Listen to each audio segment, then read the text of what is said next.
But you see, Nigeria has a problem. And I've always said, Nigeria has an Igbo problem. And I'm not saying it to please people who are known as Igbos. But the moment they decided to take the action they took in 1967 to 1970, the war, Nigeria, having won that war in their eyes, never forgave the Igbos. That is the reality. And if I were to be president of Nigeria today, the first thing I would do is to head to the Southeast and apologize to them for the war. Part of it is that I never participated in it. And I cannot continue to fight a war that I did not engage in. And there is a secret memo, I don't know where it is located, in government, that whenever we want to take charge in this country, be careful of the Igbo. Don't give them position. Don't give them opportunity. Otherwise, they will overrun. It's a well-known fact. Even our parents, tell us, Igbo. You understand?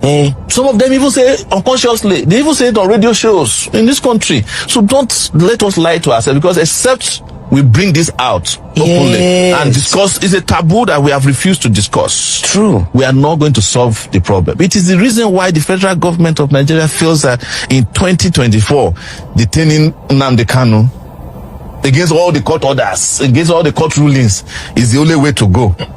Why is it that Nigeria hasn't been able to overcome the Biafran problem?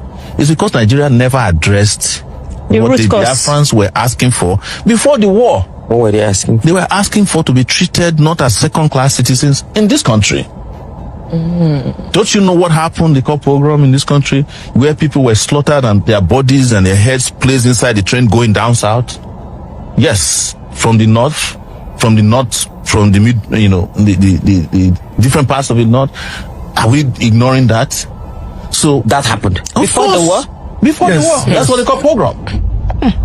You know, people who were settled, doing well, they were slaughtering them and sending their bodies and their heads inside calabash and sending on trains that was heading east. Were they Easterners? They were Easterners. Why are you asking me? It's there in, go and Google it now.